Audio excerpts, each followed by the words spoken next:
is the TNH Podcast Network.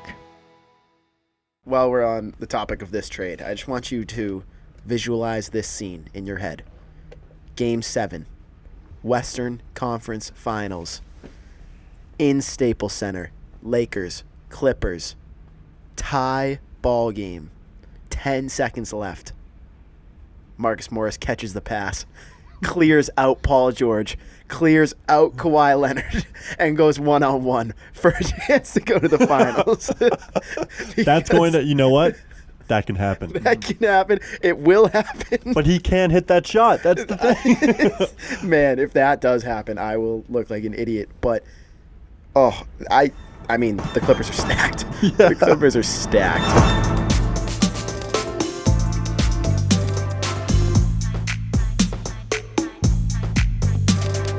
You're very humble in saying that you have received far more than you have given to the fans, that you feel that way, and yet you sincerely feel that way. What have you learned about yourself through these 20 years of being in the NBA? Wow. What I've learned is to always keep going. Always. You know, there's been times, particularly early in my career, where it just feels like this is the end. But what I've come to find out is that, you know, no matter what happens, the storm eventually ends. And when the storm does end, you want to make sure that you're ready. And so I've really learned to put one foot in front of the other, good, bad, or indifferent, because eventually that storm passes. What is good, everyone? Welcome to the 10th episode of the second season of the HoopCats podcast on the TNH Podcast Network. My name is Sam Eggert, and I'm here back with the gang, Yanni, Kakouris, and Matt Erb. Boys, how we doing? Good morning. Fantastic. Today on the show, we got a lot to talk about. NBA trade deadline, All-Star teams are drafted, and we'll have our belated Kobe reaction, among other hot topics going on in the NBA today. But guys, trade deadline for us was Thursday. A lot went down. I don't think that there were as many huge blockbusters as some people might have assumed. But I think it was a little more interesting than last year, in my opinion. It was a lot more interesting than last year, for sure. Trade deadline's just a good time.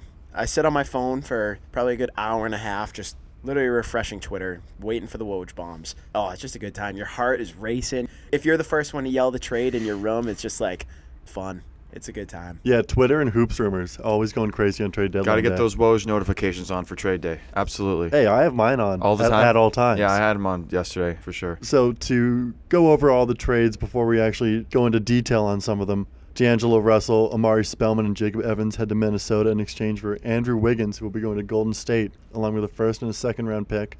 Andre Drummond was sent to Cleveland for Brandon Knight, John Henson, and a second-round pick. That's a weird trade that we'll get into. Dwayne Dedmon is back in the ATL. Jabari Parker and Alex Len, sorry for them, but they go to Sacramento. Marcus Morris Sr. and IT, not really IT, but Marcus Morris Sr. to the Clippers. Mo Harkless and picks go to New York. The Knicks, gross.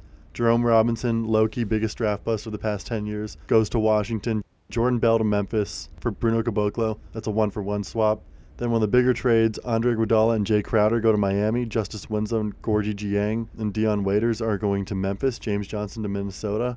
And I think that Utah's getting picks in that. Yeah, I think something to do with someone getting Utah's pick. Maybe not Utah getting a pick, but I think someone's getting Utah's pick for that. I think. Oh no, Memphis Utah's not in that because no, never mind. Forget that because I was thinking for a second that Crowder was still in the Jazz, but that's stupid. Shabazz Napier to Washington. Jordan McRae goes to Denver. That's whatever. Then got some Philly trade that kind of reminds us of who they are, but we'll get into the Glenn Robinson, Alec Burks acquisition later.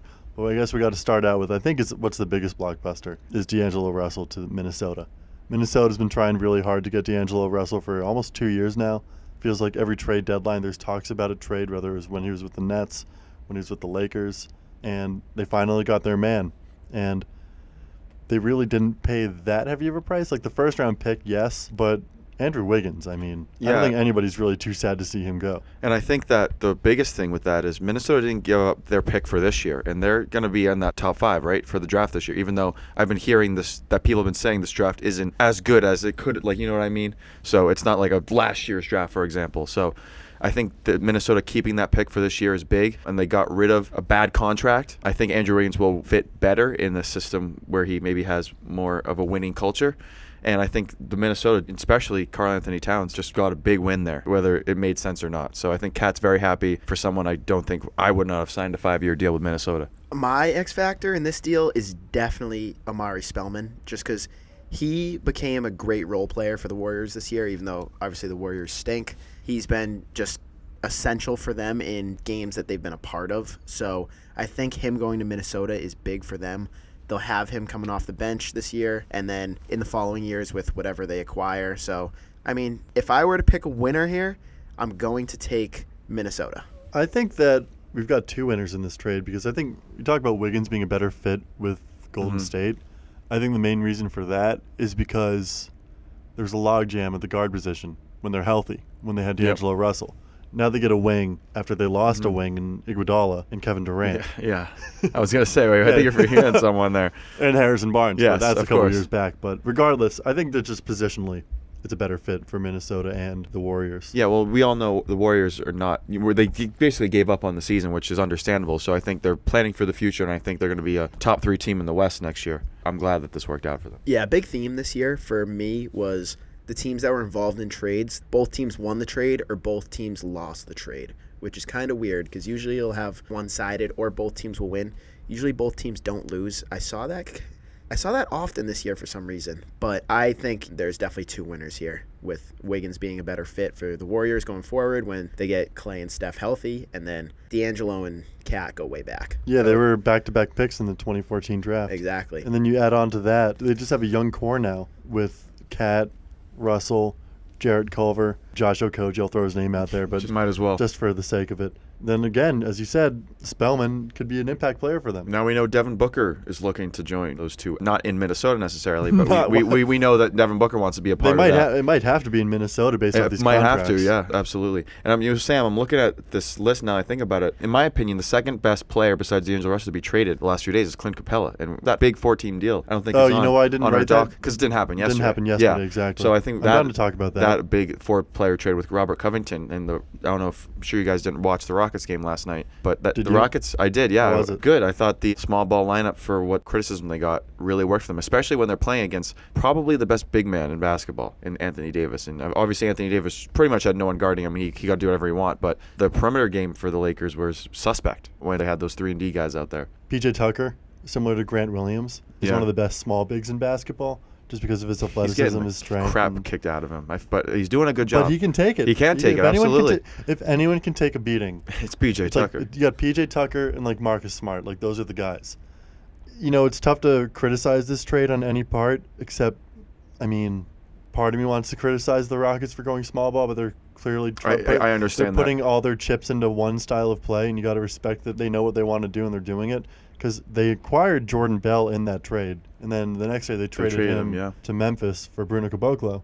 And Caboclo, he's not a great player, but he's sizable and he's athletic, and he's got some of the I think he's got like a top 3 wingspan in all of basketball. Yes, yeah. Am I right about that? They're saying something about that large wingspan. got a Maybe huge that's wingspan. no. I think Covington, as I heard, had a large wingspan too. And the Rockets acquired Covington. Yeah, So there exactly. you go. They're looking for large wingspan horizontal players. height. Yeah, I rather guess than so. vertical. I mean, Daryl Morey's got to make these adjustments or make these because they're a win now organization. Every year it gets worse and worse for them. So Yeah, especially for D'Antoni. yeah. Now on the Hawks side of that, getting Capella obviously is big for them, but is there a sense of impatience coming with the ownership there, like trying to be the team now, getting Capella, trying to build around Trae Young? You think there's any impatience? I mean, they're getting rid of assets and letting guys go to try and like win now. This team is not good at the moment. I'll tell you why not. The reason why they're so far back in the Eastern Conference standings is because they didn't have John Collins for 25 games. Yep, fair. Now we're looking at a team with Trae Young, who's a legitimate superstar. Mm-hmm. DeAndre Hunter is not a star by any means, but he's emerging as a respectable 3-and-D player. Cam He's Reddish, also injured now, I believe, at the moment. he DeAndre might Hunter. be, yeah. Yeah. Cam Reddish, I mean, like, He's young. I'm He still could- not he could confident in fill a Cam role. Reddish. I don't think he's going to be that good, but he's on their team. Yep. And now you add 2 legitimate centers in Clint Capella and Dwayne Dedmon. You also have Kevin Huerter, who's a good player. Looking to next year, they have the most salary cap space in the NBA. So they're going to make a splash free agent signing. Okay. Who it's going to be remains to be seen. Maybe Gordon Hayward if he opts out. We don't know. but they're in the position to acquire talent. Yeah, and Kinklepé is 24, and everyone else is younger than that. This is one of my favorite, putting Reddish at the 2, Trey at the 1, DeHunter at the 3, Collins at the 4, and Capella at 5. That's a great young lineup to me, and I think this year there was a lot of hope for the Hawks would be, not last in the East, and there's more and more as the years goes on, they're going to be better and better. So I really like this trade, and who knows, they could get a big free agent signing this next summer. So speaking of centers being dealt, we got to talk about the Andre Drummond trade. It is the worst trade for both of those teams that I've ever seen. Drummond on his either his last or second to last year of his contract, there's no chance he re-signs with Cleveland. 0%. Cleveland they gave nothing for him, which is why I don't understand the Pistons move either. But it's a terrible move for both sides. Andre's not going to come back to Cleveland. The Pistons got nothing and lost probably the superstar that they've had for the past 6 years. You want me to explain the thought process on this trade, Yanni? It just blows my mind. Because when I saw this, I was like, whoa, that does not make sense. So Andre Drummond, $28 million contract. Yep. With an option for next year, player option. Yeah. And as you said, there's no chance he resigns in Cleveland. 0%. So what's the chance of him accepting his option? Unlikely. I can tell you, unlikely. It's unlikely. Not 0, but unlikely. I agree. And what this tells you is that the market for big men who don't stretch the floor is decreasing. It's not just decreasing, it's becoming borderline non-existent. Yeah. Because Drummond 15 years ago, we're talking a perennial all-star. Yeah. With his style of play, his athleticism, just how big he is, everything. So with the trade like this, you see that A, nobody wants him, and B, the Pistons were sick of him. They want to get away from that style of play. Yes. Build around Blake, right? Let's go. Yeah, and see, Cleveland, Knight and Henson are expendable. Nobody really cares about them. Nobody. Second round pick, whatever.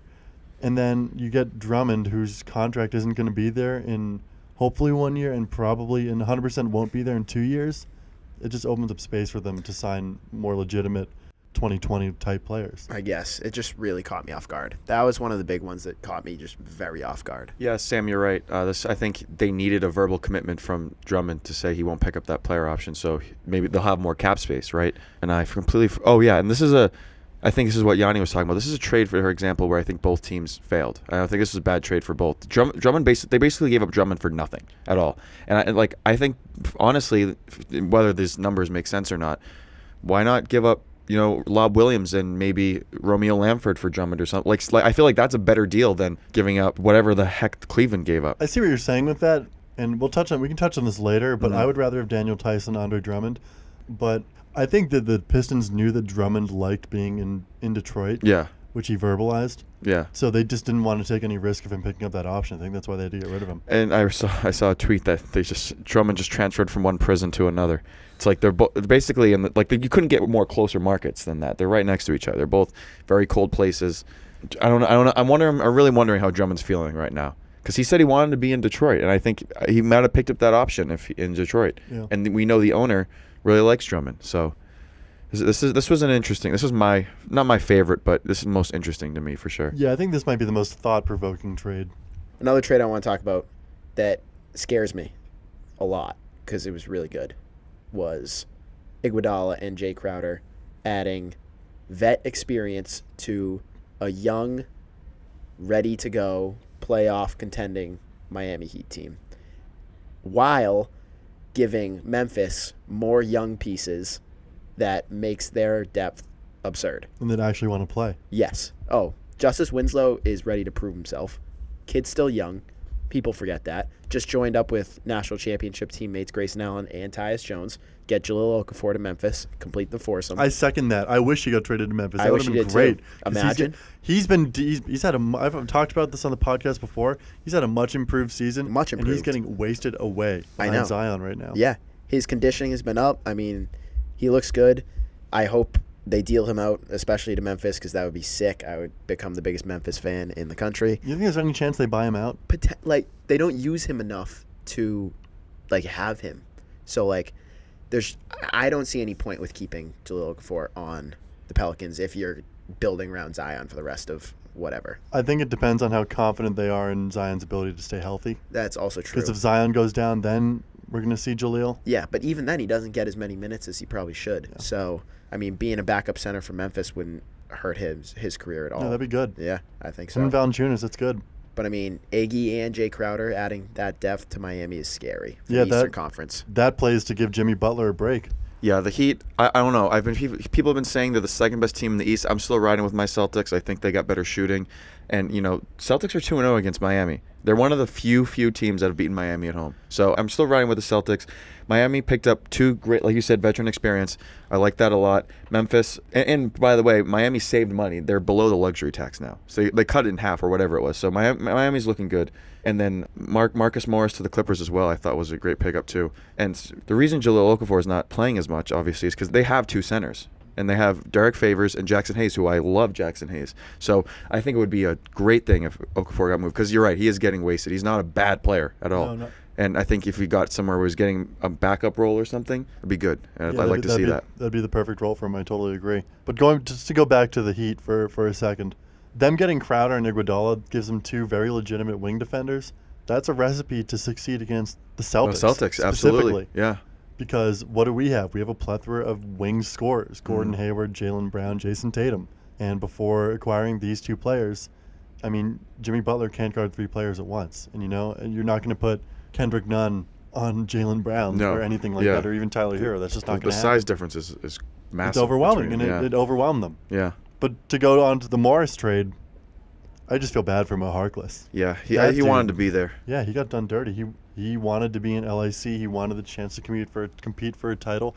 He showed when he was in Portland that he's, he could be a contributor on a championship team. And it's not like he got traded to the Hawks where they have a bright future. He got traded to the Knicks. That no one wants to be in the Madison Square Garden right now. I feel bad for anyone who goes to the Knicks. I didn't feel bad for Marcus Morris because he signed there, or Julius Randle, but to go at and Dennis Smith Jr. too. I feel so bad for these players because they're in such a bad situation. RJ Barrett, you're Dookie. Dude, I got to feel bad for anyone that goes to the Knicks. Can we take a moment of silence for Mo Harkless? Absolutely. It's like a 5-second moment of silence.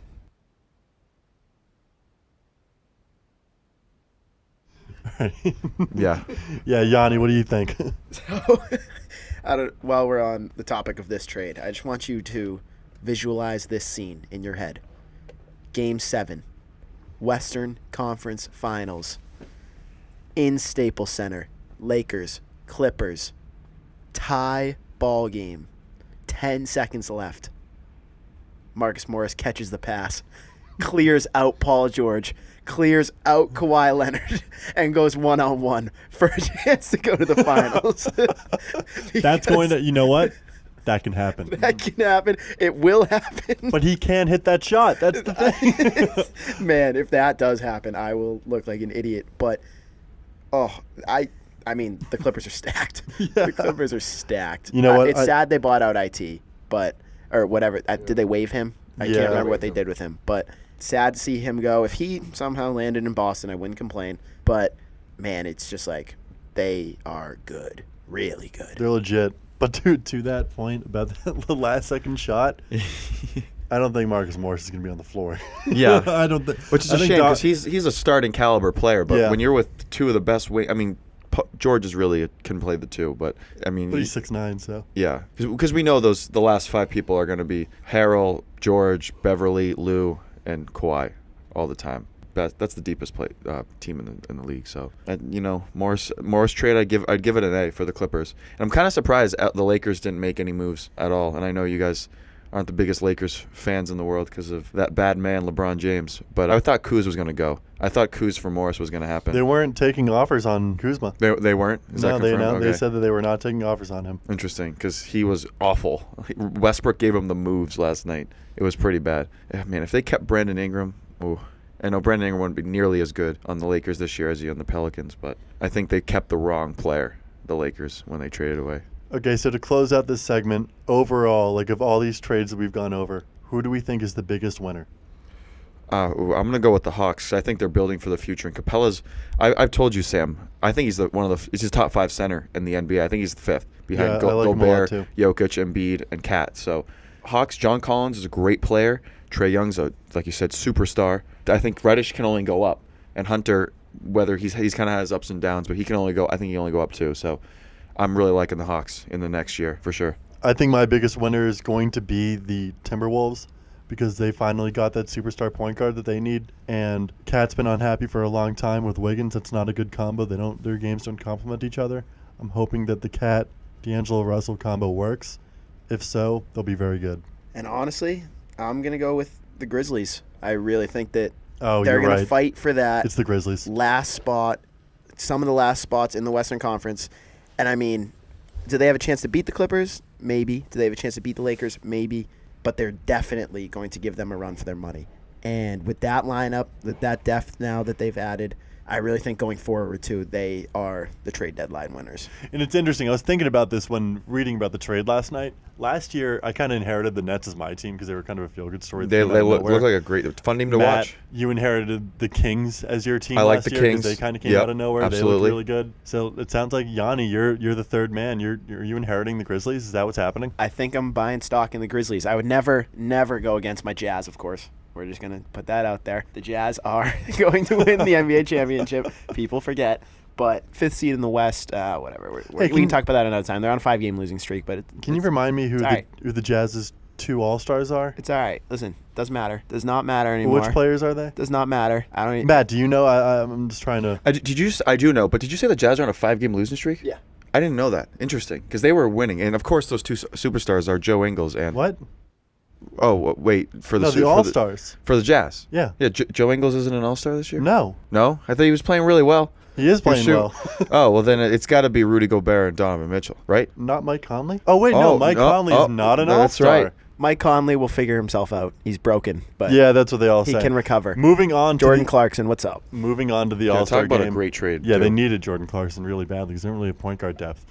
NBA All-Star draft, pretty interesting. Now, are you talking about the literal draft that happened last night, or you're talking Yeah. about who was selected The to lit- be an All-Star? The literal draft last night. Yeah, I thought that was so interesting that the starters just worked out East and West. I like that. I love that. I like that too. And I like that Harden, like Giannis was like, I want somebody who's going to pass. Yeah, I know. Harden was picked last for the West last year too. I mean, that's what you expect. Great player, but no one wants to play with him. No. Like I don't blame him. I think they all like him as a person, but it's just He's got to understand. Yeah, I hope he doesn't take that personally because it's true. So my take on this, I think I said the same exact thing last year, but Team LeBron is on paper way better than Team Giannis, like by far.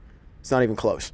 However, the guys on Team Giannis are going to try way harder than the guys on Team LeBron, and they're going to win. You have my word on that right now, that Team Giannis is going to win this game because they try harder, and that is it. Yeah, I'm going with Team Giannis too, absolutely. But, Giannis's team could have been, like, when you have the first pick as the reserves, you pick Chris Middleton. He's by far not the best reserve, but he's just picking his friends and who he wants to play with. So, and I think he's a harder worker too. They're going to try and win. So I'm rooting for Team Giannis this year, absolutely. Yeah, I'm rooting for Team Giannis too, but when I first looked at the teams, I thought Team LeBron was way better. Oh, Am I think, crazy? like you said, on paper, he's way better. But I can't even debate what Yanni said because I think it was on spot. I think LeBron's going to put in effort. I think Dame's going to put in effort. It's going to be late, though. It's going to be late. Once he realizes, like, I have to start trying, like, middle of the third quarter, we're down by 15, 20, like, let's go. Giannis goes hard every single second, and they will be up big to start. I will put money on first quarter Team Giannis, second quarter Team Giannis, third quarter, we'll see. But halftime, Team Giannis will be up like 15. Well, that's what happened last year, right? The Giannis team was up the first half, and then Dame Dollar and the reserves came in and Dame Dollar, that's what I'm came saying. absolutely destroyed the reserves for Team Giannis, and then Team LeBron ended up winning by like 4 or 5 points. So who do you guys have for All-Star Game MVP? Ooh, that's a tough one. I think I'm going with Giannis. I think he's going to just go off. I don't see any, or Damian Lillard. I'd go one of those two. I think Dame Dollar is just I think if Team Giannis wins, it's Giannis, and I think if Team LeBron wins, it's going to be Damian Lillard. Is it all fan voting for the MVP? Or is there other factors? I can't remember. Because I think that if Team Giannis wins, it's going to be Giannis. But I have a weird feeling if Team LeBron wins, Luka's going to take it. I could see that happening. However, I don't know how much fan voting. I think Luka's very fan favorite, like, across the country. So if it's all fan voting, I could see Luka taking it, but I'm not sure what the percentage goes into that. So, yeah, give me Luka. I would love to see Luka win that, and I wanted him to be the captain. When he was in the early leagues, when he was leading, I was like, it's going to be awesome having Giannis and that'd be great. And Doncic pick those players. But of course, who's voting for LeBron? I don't get it. I don't. Who's still voting for LeBron? I know you didn't vote for LeBron. I know you didn't vote for LeBron. Not once. I don't know. I didn't want to see the same. I want to see new faces pick those. I don't know. That just annoyed me. but I don't want to see carry on. LeBron's stupid smug face on TV. Like, come on. Like, let me see, like, Luka. That would have been like, so cool to see the two biggest international players. or, like, even Anthony Davis, I would have been a lot more excited to see. Yeah. So, moving on. You guys want to do a little bit of Celtics talk? I think there's a good amount to talk about. Absolutely. Celtics have been on a roll lately. Marcus Smart has been out the last few games. I heard he's probable for tonight. Jaylen Brown playing well, but tweaked his ankle towards the end of the last game, but he's questionable. JT playing amazing, absolutely. He's proven himself. Kemba Walker still out, but when someone's out, everyone picks up the slack. They're too deep to fail to these teams. Philly win was great, even though I think it was more bad Philly because That was really bad. that was Philly. really Joel Embiid. What is? I just acquired him a few weeks ago on my other fantasy league, and I was like, I got to get him out of here. I know he's not going to get any better, so I got him out of there for an injured Luka Doncic. So on paper, it wasn't that good of a trade, but I'm like, Luka's going to be ready and healthy for sure. Yeah, I think the Celtics have looked good. Brad Wanamaker's been a pleasant spark off the bench after a really bad stretch in January. And then you add on just Grant Williams proving himself as a legitimate role player. Grant Williams has been awesome. How he's like one of the most, what's the word I'm looking for, knowledgeable rookies Yeah. that I've ever seen. I mean, he didn't hit. I think the stat was he didn't hit his first. He was 0 for 26 or something from 3, and now shooting he's hitting 40%. them. Yeah. Yeah. Oh yeah. I love Grant Williams. I think he's been probably good. my favorite rookie, with the exception of Taco Fall, but that's for other reasons. Taco, speaking of which, he had He got some minutes. He had 18 points, 16 rebounds last night in Maine. Or he's like 18 and 18 or something like that. Talk about someone who's filling the seats at that arena. Actually, I have a question. Did you guys watch the Slam video with the Celtics? I didn't see it. So it's this Slam does this feature with Jaylen Brown, Jason Tatum, Gordon Hayward, and Marcus Smart, where it's kind of, they call it like pointed out. So they'll be like, who would you give the aux cord to? Yeah, And I everyone thought it was points funny. to somebody. Yeah. I was like legitimately laughing out loud watching it. I watched about half of it, then I had to go to class, and I never resumed. But Highly I saw the recommend aux resume. cord. I saw the one who Marcus Smart being voted, or there was a tie between who could sing best at karaoke or something. I thought it was great. Yeah, no, that was really good. I enjoyed, and the magazine cover was awesome too. And Marcus Smart started rapping on it too. Yeah, he did. Oh yeah, It's like It was it's like, good. I got 52 mil, like 14 a year, like something like that. I'm gonna butcher it, but So, another thing on the Celtics, there's no stats on this, sadly. But ever since Jason Tatum Jr., a.k.a. Deuce, entered his Deuce year, Tatum's been unreal. Ever since that moment. And if you were going to tell me that this is a coincidence, come on now. Like, this is Deuce in his Deuce year. You're telling me Tatum's not going to show off for Deuce? 41 against the Pelicans. He had a 33-point night against Orlando. Tatum knows he's got to impress Deuce in his Deuce year. 39 against Charlotte. Like, these are stats we didn't see out of Tatum in his previous years. Is it a coincidence? Deuce randomly turns 2. Tatum starts going off. I don't know. and you tell me. we know Deuce is watching. Yeah, I hope once Deuce turns 3, Jason Tatum doesn't fall off a cliff. But we know what happened with Fred VanVleet last year in the playoffs. Once he had his child. Now that's the same thing, but Fred VanVleet went off and has only been going up. Can we from here. wait for a second? Jason Tatum's plus minuses over his last 6 games. You ready for this? Plus 32. I think it was a crime that Plus- he went so low in the All-Star draft too. I think he'd I been picked a agree. lot earlier. Plus 32, plus 25, plus 12, plus 21, plus 19, plus 12. I mean, Taco J's plus. The argument could be made he's the best player on the Celtics. Yeah. Maybe not a strong one, but the argument's there. I mean, him being 6'9", Kemba being 6'1", there's that. I don't know what each of them are shooting from 3, but I would But- think it's close. I think I still trust Kemba a little more with a late second shot than I do Jason Tatum. You think so? Yeah, but not by much. Yeah, I don't know. If we're down 1 and I need someone to get the ball in the hoop, I'm taking Jason Tatum. That's just me on a personal I think if we level. need a 3, I'm going for Kemba. If we just need a 2, I'm going for Jason You remember Tatum. that shot early in the season against the Knicks? I think And it was the one against the Clippers. and the one against the, oh yeah, that was huge. Yeah. Absolutely, when he crossed up Paul George. I'd love to see that again. Ooh. So we missed last week's show.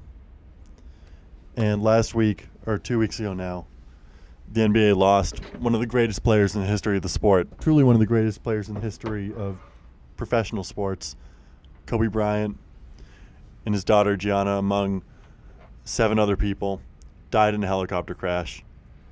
And the social media outcry surrounding Kobe Bryant's death was unlike anything we have ever seen in our lifetimes.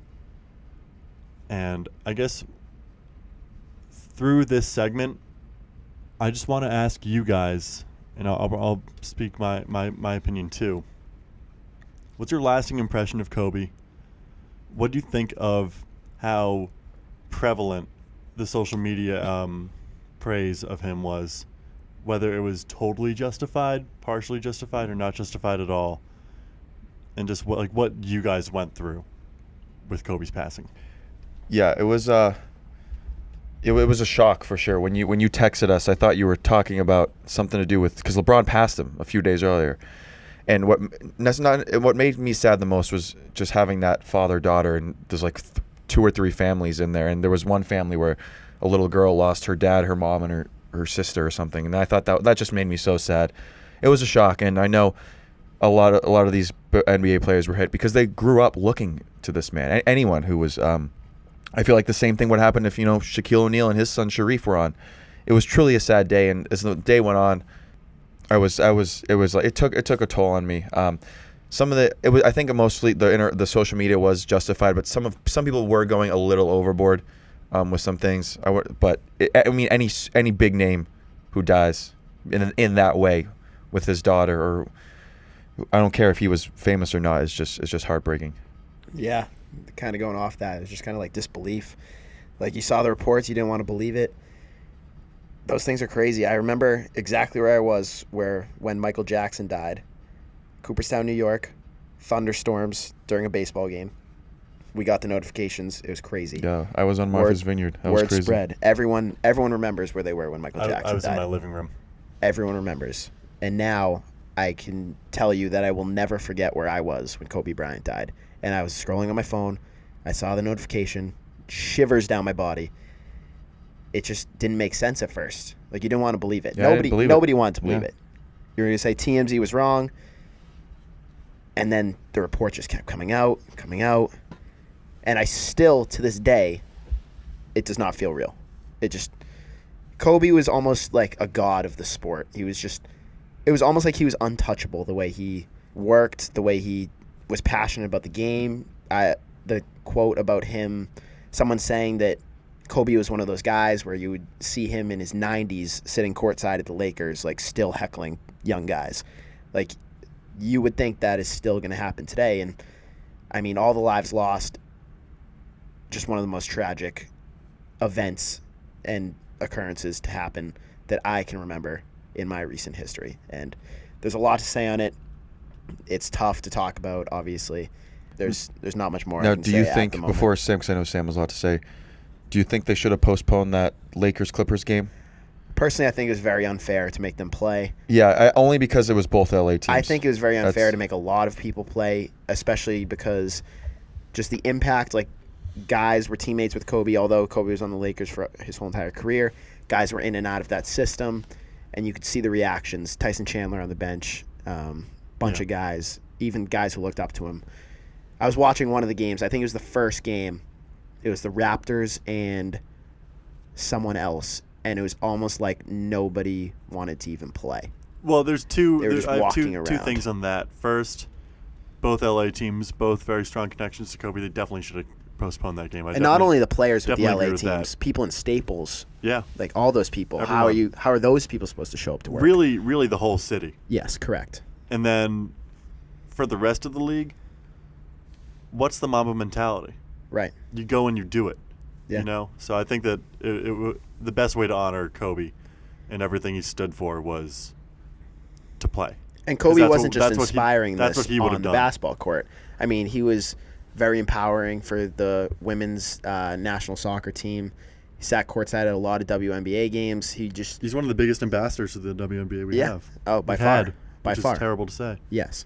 And it's just sad to see something so special like that and that connection go, which I hope gets carried on by a lot of people. Yeah, Kobe undoubtedly one of the most influential athletes we've ever seen.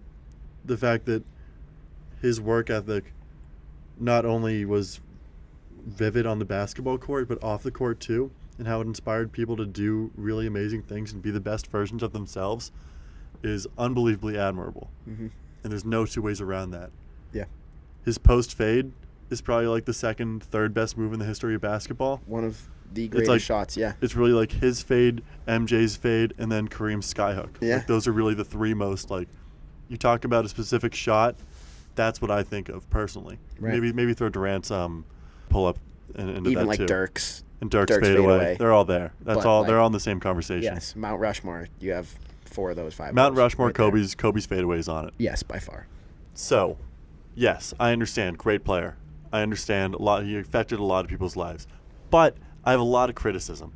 Not a lot of criticism, but a couple of key points I want to criticize. The first point is that 2003, there was a sexual assault, might have been rape. I don't really know exactly to the extent of what it was. And he publicly apologized for it. There's a settlement out of court. I've gotten past it. It's just, what sticks in the back of my mind is that if that were to happen like 2015, 2016 on, he'd have been ostracized. And people forget that. And then the other thing is, and this kind of comes with mourning anybody who dies on social media, it becomes a competition, which is kind of nauseating for me to watch, because there's one hand where it's genuine, then there's the other hand where it's like, not me personally, but let's say like I see that you post on it, like you posted something on your Instagram story. Mm-hmm. I'm like, oh, I got to find a cooler video of Kobe. I feel like a lot of people were doing that. Yeah, I can see that aspect of the social media where people are just posting because they want to post. Like, I know a lot of people who don't even follow basketball who maybe could have been affected by Kobe, but still had 5 or 6 stories up of Exactly. Because Kobe. like, So I get what you're saying with that. It depends on the person, obviously. Like, I grew up watching Kobe my whole entire life. I mean, Celtics Lakers was one of 'Cause the when biggest things of my childhood. when I see somebody posted that's like a basketball fan, like it's hard for me to say anything. Yes. Because like I know that they Right. appreciate Kobe and they know what he did and they know how important of a person he was. Right. But it's when I see like some random person who I know doesn't follow basketball and tends to be just like a social media attention seeker. It's just sad that that's There's a like, lot of that. that's the world today. You know what I mean? Yeah, Like, that's you can't get around that is the problem. that says more about the world we live in today Correct. than anything about Kobe. I agree. I'm in And agreement I want with that. that I want statement. to make that very clear. That Yes. That's not about Kobe. That's about the world that we live in. That's today. about the world today, correct. Yes, I agree with you with that statement. Obviously, whatever happened in 2003 with Kobe, it was bad. He was a young kid, and I get people make mistakes. Some people are more forgiving than others. I've always been the biggest second chance guy, not just because of Kobe, just in general. There's things where it goes too far, and there are things where people... I'm not saying he could have ever recovered from what he did, but what he did afterwards, I think, changed his landscape on life. And I'm not justifying what he did was right or wrong, but what I'm saying is him changing his life afterwards had a big effect on me looking back on it. Just being like, because honestly, I've made mistakes too in my life, not as big as him, but being able to learn from your mistakes and just move on from that. And I know it affects other people greatly. I can't imagine what the other person in this charge had to go through with her, whatever else in the settlement. But I mean, that's something she won't forget. It's just obviously sad in general that has to come down to a conversation, which stinks. But yeah. Yeah, I couldn't agree more with what you said. It's terrible what he did and the effect it had on her life and whatnot, but you cannot... I think it's hard to waver from the fact that Kobe rebounded like very admirably. Yeah. And he cleaned himself up, and also the fact that he dedicated his life after basketball to women's athletics, really. Mm-hmm. It says a lot about just like how he's trying to make up for his wrongdoings. And it's just a real shame that he's taken away from us, because especially with the collective bargaining agreement that the WNBA just agreed to, that's going to be further advancing the salaries that the players get. And just to lose an ambassador like Kobe at that time, Right. it's really tragic for the league and for all those athletes who work incredibly hard. Right. And I mean, she was only 13, but Gigi was a stud. She was going to be a very legit legit player. I think it's safe to Very safe to good. assume that. I agree. I don't know her stats off the top of my head, but apparently she's like getting legitimate looks from like... Yes, and Real. I saw videos of her, like Ball is Life, like all that stuff. I mean, she could play at that level, and it's just sad to see any child go, but someone who is going to be so special is awful. Do you think they should change the logo for I mean, I'd be down. I think that it would be tough to do. I think there's going to be some sort of tribute to Kobe, whether it be renaming the MVP trophy of the finals, yada, yada, yada. There's ways to do it. The logo is tough. I think it could happen. I don't know if they're due for a new logo, but it's just tough to change something so, like, representative of basketball. Kobe cannot be the new logo. It's very black and white. Kobe has a history of sexual, like, we've talked about it. You can't have a player with a history like that as the logo of your sport. Yeah, You just can't do it. I think the logo is just so set in stone that, like, they wouldn't touch it. I don't think that. There's that aspect of it too. I don't think they could touch it. And I think MJ gets the logo before Kobe. Yeah, I agree. More titles. Yeah.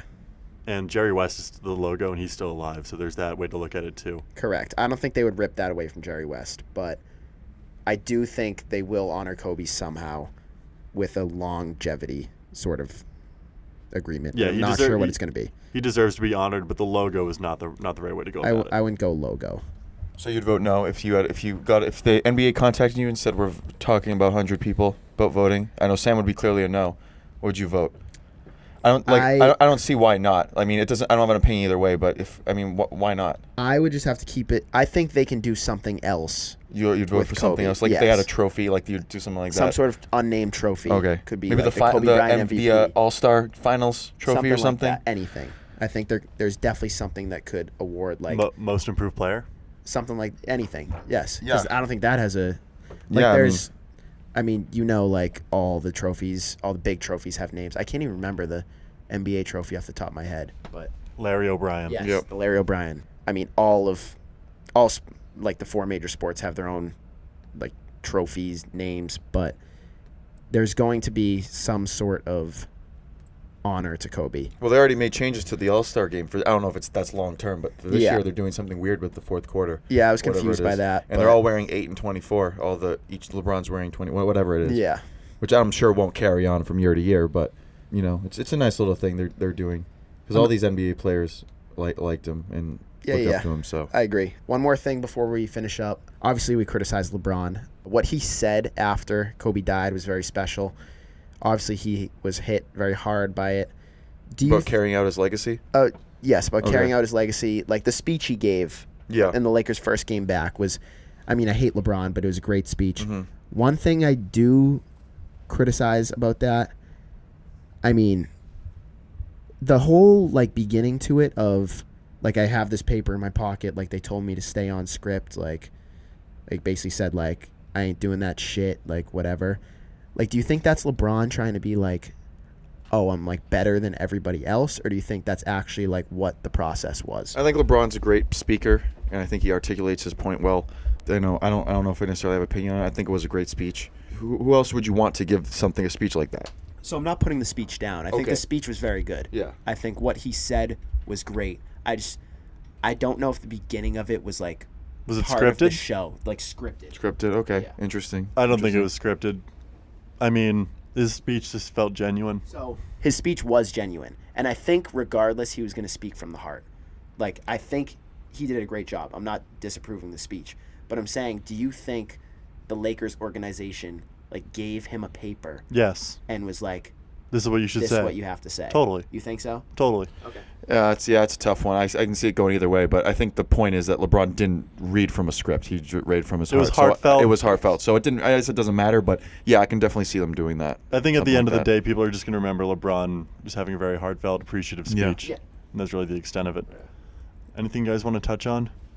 Nope. Rest in peace to everyone who died. All 9 victims. It's all 9. Terrible.